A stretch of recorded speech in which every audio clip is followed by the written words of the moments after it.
Hello, welcome to our official YouTube channel.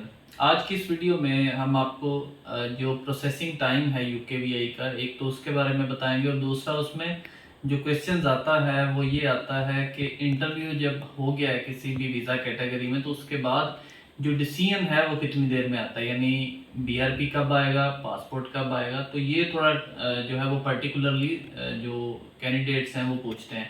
तो सबसे पहले तो जो प्रोसेसिंग टाइम है यूकेवीआई का, अगर हम उसकी बात करें तो वो आजकल जो है वो नॉर्मल पे को 15 डेज या 21 दिन के अंदर अंदर आ रहा है वाकई।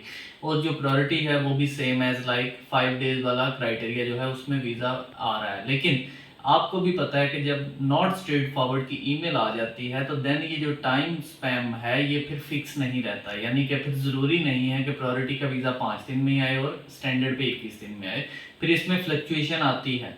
इवन काफ़ी सारे केसेस में एनएसएफ की ईमेल के बाद भी स्टैंडर्ड टाइम में या जो रिक्वायर्ड जो उन्होंने गिवन टाइम है उसमें आ जाता है आपका डिसीजन। लेकिन अगर आपका उस टाइम स्पैम से निकल जाता है तो देन फिर ये यूकेवीआई की मर्जी होती है कि उस पर वो क्या करते हैं, कितना टाइम लगता है। आप उनको पेड इंक्वायरी के थ्रू अपने केस को एस्केलेट करा सकते हैं, उसको फर्दर प्रोसेसिंग में जो है वो आप स्पीडीली उसको प्रोसेस में लेके जा सकते हैं। लेकिन इसके अलावा आप कुछ नहीं कर सकते, फिर यूकेवीआई ही डिसाइड करती है कि कब उन्होंने डिसीजन देना है। दूसरी जो चीज़ कि इंटरव्यू जब हो गया आपका किसी भी कैटेगरी वीज़ा के लिए तो देन आपको इंटरव्यू के बाद बीआरपी कब आएगा। उसमें नॉर्मली तो हमें जो नज़र आया और जो हमने देखा है उसमें तो विद इन वीक आपको बीआरपी आ जाता है अगर आपका सक्सेसफुल हो मोस्ट ऑफ द केसेस में। लेकिन अगर आपको विद इन वीक नहीं आता और देन 2 वीक्स हो गए हैं, 3 वीक्स हो गए हैं और आप स्टिल डिसीजन को जो है वो वेट कर रहे हैं तो उसमें चांसेस फिर ये होते हैं कि शायद आपका वीज़ा रिफ्यूज़ हो जाए। लेकिन ये कोई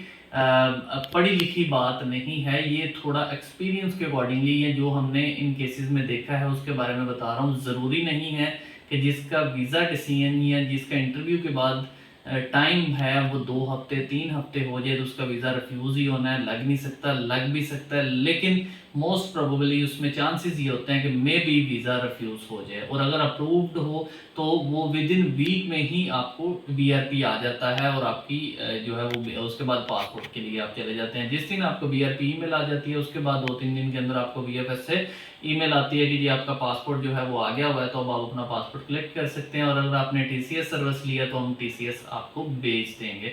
तो ये तो थोड़ा सा प्रोसेसिंग और जर्नल इंफॉर्मेशन है कि इसमें क्या चल रहा है आजकल। काफ़ी सारे ऐसे लोग भी कांटेक्ट करते हैं कि हमें 3-3 महीने हो गए हैं, हमारा वीज़ा का कोई पता कोई नहीं। अब देखें, इसमें आपके पास जो एक ही रेमेडी है और वो ये है कि आप अपना केस को पेड इंक्वायरी के थ्रू टच करें। इसके अलावा आप उनको कुछ भी नहीं कर सकते। आपको अब यूकेवीआई के रहमो करम पे होते हैं कि वो कब आपको कोई खुशी की खबर या कोई गमी की खबर वो आप तक ट्रांसमिट करें।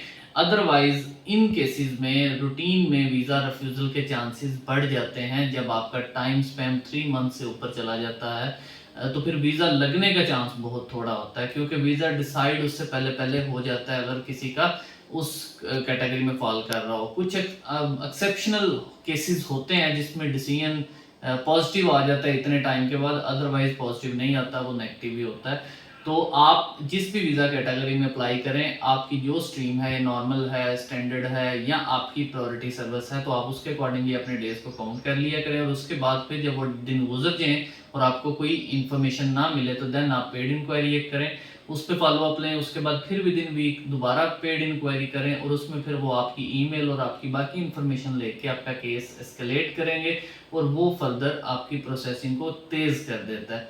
लेकिन एट द एंड एक ही बात है कि यूकेवीआई डिसाइड करती है कि आपको कब ट्रांसमिट करना है आपका डिसीजन, और वो टाइम फ्रेम भी वही तय करते हैं, उनकी मर्जी है। वो किसी को डिले भी कर सकते हैं तो किसी को जल्दी भी कर सकते हैं। तो ये थी आज की जो है वो प्रोसेसिंग और जर्नल से इंफॉर्मेशन के हवाले से वीडियो। अगर आपको इस हवाले से कोई आपका क्वेश्चन हो तो आप हमें कमेंट में पूछ सकते हैं। Thank you so much.